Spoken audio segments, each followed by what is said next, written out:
വരാനിരിക്കുന്ന നിയമസഭാ തിരഞ്ഞെടുപ്പിൽ തലസ്ഥാനത്തെ ശ്രദ്ധേയ മണ്ഡലമായ നേമത്ത് നിലവിലെ മന്ത്രി വി ശിവൻകുട്ടിയെ തന്നെ കളത്തിലിറക്കാൻ CPIM തത്വത്തിൽ തീരുമാനിച്ചു. സംസ്ഥാന നേതൃത്വത്തിന്റെ പിന്തുണയോടെയാണ് ഈ നീക്കം. BJPയുടെ ശക്തമായ വെല്ലുവിളിയെ പ്രതിരോധിക്കാൻ മണ്ഡലത്തിൽ ശക്തമായ സ്വാധീനമുള്ള ശിവൻകുട്ടി തന്നെ മത്സര രംഗത്തിറങ്ങണമെന്നാണ് പാർട്ടി നേതൃത്വത്തിന്റെ പൊതുവിലയിരുത്തൽ. നിയമസഭാ തിരഞ്ഞെടുപ്പിന് മുന്നോടിയായി CPIM നേതൃത്വം നടത്തുന്ന തന്ത്രപരമായ നീക്കങ്ങളിൽ ഏറ്റവും പ്രധാനപ്പെട്ടതാണിത്.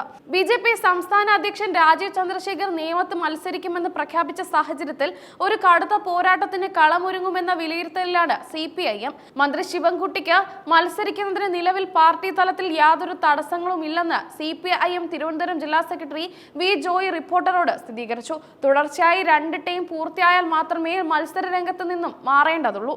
നേമത്ത് ശിവൻകുട്ടിക്ക് നല്ല സ്വാധീനമുണ്ടെന്നത് യാഥാർത്ഥ്യമാണ്, വി ജോയ് വ്യക്തമാക്കി. ഈ പ്രസ്താവനയിലൂടെ സ്ഥാനാർത്ഥിത്വത്തെക്കുറിച്ചുള്ള അഭ്യൂഹങ്ങൾക്ക് അദ്ദേഹം വിരാമമിടുകയായിരുന്നു. നേമത്ത് രാജീവ് ചന്ദ്രശേഖർ മത്സരിക്കുമെന്ന് പ്രഖ്യാപിച്ചതിന് തൊട്ടു പിന്നാലെ വി ശിവൻകുട്ടി നടത്തിയ പ്രതികരണം ഏറെ ശ്രദ്ധ നേടിയിരുന്നു. BJPക്ക് തുറക്കാൻ കഴിയാത്ത വിധം നേമത്ത് സീറ്റ് പൂട്ടിയെന്ന് അദ്ദേഹം പ്രഖ്യാപിച്ചിരുന്നു. ഈ ആത്മവിശ്വാസം തന്നെയാണ് വീണ്ടും അദ്ദേഹത്തെ കളത്തിലിറക്കാൻ CPIMന് പ്രചോദനമാകുന്നത്. കേരള നിയമസഭയിൽ BJP ഇതുവരെ വിജയിച്ച ഏക സീറ്റാണ് നേമം മണ്ഡലം എന്ന ചരിത്രപരമായ പ്രാധാന്യം ഈ പോരാട്ടത്തിന് ഇരട്ടി വീര്യമേകുന്നു. 2016 നിയമസഭാ തിരഞ്ഞെടുപ്പിൽ മുതിർന്ന BJP നേതാവും മുൻ കേന്ദ്രമന്ത്രിയുമായ O രാജഗോപാലാണ് ഇവിടെ നിന്ന് വിജയിച്ചത്. കേരളത്തിൽ ആദ്യമായി ഒരു താമര വിരിയിച്ച മണ്ഡലമെന്ന ഖ്യാതി നേമത്തിന് ലഭിച്ചു. എന്നാൽ 2021 നിയമസഭാ തിരഞ്ഞെടുപ്പിൽ BJPക്ക് മണ്ഡലം നിലനിർത്താനായില്ല. അന്ന് BJP സ്ഥാനാർത്ഥിയായി മത്സരിച്ച കുമ്മനം രാജശേഖരനെ പരാജയപ്പെടുത്തിക്കൊണ്ട് വി ശിവൻകുട്ടി സീറ്റ് തിരിച്ചു പിടിക്കുകയായിരുന്നു. ഈ വിജയത്തോടെയാണ് കേരള നിയമസഭയിലെ BJPയുടെ അക്കൗണ്ട് പൂട്ടിയത് എന്ന വിശേഷണം നിലവിൽ വന്നത്. BJPക്ക് ഒരിക്കൽ വിജയിച്ച മണ്ഡലം തിരിച്ചുപിടിക്കാൻ സാധിക്കുമോ എന്നതും ശിവൻകുട്ടിക്ക് തന്റെ സിറ്റിംഗ് സീറ്റ് നിലനിർത്താൻ സാധിക്കുമോ എന്നതുമാണ് 2026 പോരാട്ടത്തിൽ നിർണായകമാകുക. കേരള രാഷ്ട്രീയത്തിൽ ഏറ്റവും കൂടുതൽ ചർച്ച ചെയ്യപ്പെടാൻ പോകുന്ന മണ്ഡലങ്ങളിൽ ഒന്നായി നേമം ഇത്തവണയും മാറും. നിയമസഭാ തിരഞ്ഞെടുപ്പിന് കളമൊരുങ്ങുന്നതിനിടെ തദ്ദേശ തിരഞ്ഞെടുപ്പിലേറ്റ കനത്ത തോൽവിയെക്കുറിച്ചുള്ള ആഴത്തിലുള്ള വിലയിരുത്തലുകൾക്കായി CPIM നേതൃയോഗങ്ങൾ ഇന്ന് നടക്കും. പാർട്ടി നേരിട്ട തിരിച്ചടിക്ക് കാരണം എന്തെന്നും അതിനെ എങ്ങനെ മറികടന്ന് മുന്നോട്ട് പോകണമെന്നും യോഗം ചർച്ച ചെയ്യും. തോൽവിയുടെ പശ്ചാത്തലത്തിൽ ഇന്ന് നടക്കുന്ന CPIM സംസ്ഥാന സെക്രട്ടേറിയറ്റ് യോഗം ഈ വിഷയത്തെ വളരെ ഗൗരവമായി സമീപിക്കും. തിരഞ്ഞെടുപ്പിലുണ്ടായ തിരിച്ചടിയെ ഏത് രീതിയിൽ വിലയിരുത്തി നിയമസഭാ തിരഞ്ഞെടുപ്പിനായി പാർട്ടി ഘടകങ്ങളെ സജ്ജമാക്കണമെന്ന കാര്യവും ചർച്ചയാകും.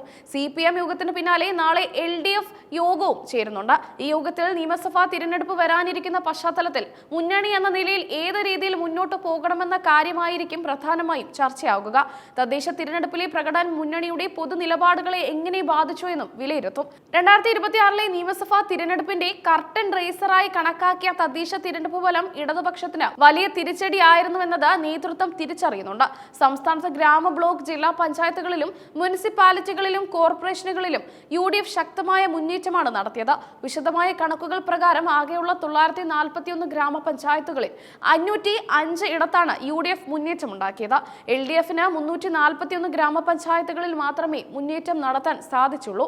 26 ഗ്രാമപഞ്ചായത്തുകളിൽ BJPയും ശക്തി തെളിയിച്ചു. നഗരസഭകളിലും LDFന് കനത്ത തിരിച്ചടിയാണ് നേരിട്ടത്.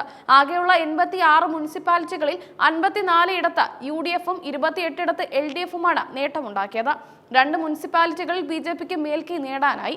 സംസ്ഥാനത്തെ 6 കോർപ്പറേഷനുകളിൽ 4 ഇടത്ത് UDF ആണ് മുന്നേറ്റമുണ്ടാക്കിയത്. ഒരിടത്ത് LDFും ഒരിടത്ത് NDAയും വിജയിച്ചു. കോർപ്പറേഷനുകളിൽ LDFിനുണ്ടായ തിരിച്ചടി രാഷ്ട്രീയ കേന്ദ്രങ്ങളെ ഞെട്ടിച്ചു. ബ്ലോക്ക് പഞ്ചായത്തുകളുടെ കാര്യത്തിലും UDF തന്നെയാണ് നേട്ടമുണ്ടാക്കിയത്. ആകെയുള്ള 152 ബ്ലോക്ക് പഞ്ചായത്തുകളിൽ UDF 78, LDF 64 എന്നിങ്ങനെയാണ് മുന്നേറ്റമുണ്ടാക്കിയത്. അതേസമയം ജില്ലാ പഞ്ചായത്തുകളിൽ 7 വീതം നേടി ഇരു മുന്നണികളും ഒപ്പത്തിനൊപ്പമാണ് നിലയുറപ്പിച്ചത്. 2 ഘട്ടങ്ങളിലായി നടന്ന ഈ തദ്ദേശ തിരഞ്ഞെടുപ്പിലാകെ 73.68% പോളിംഗ് ആണ് രേഖപ്പെടുത്തിയത്. 2020 തിരഞ്ഞെടുപ്പിൽ ഇത് 75.95% സംസ്ഥാനത്താകെ 21,79,021 പേരാണ് ഇത്തവണ വോട്ട് രേഖപ്പെടുത്തിയത്. പോളിംഗിലെ കുറവും വോട്ടർമാരുടെ മനോഭാവവും CPIM LDF നേതൃയോഗങ്ങൾ വിശദമായി ചർച്ച ചെയ്യും. വരാനിരിക്കുന്ന നിയമസഭാ തിരഞ്ഞെടുപ്പിന് മുന്നോടിയായി പാർട്ടിയും മുന്നണിയും എങ്ങനെ നവീകരിക്കാം എന്നത് നിർണായകമാണ്.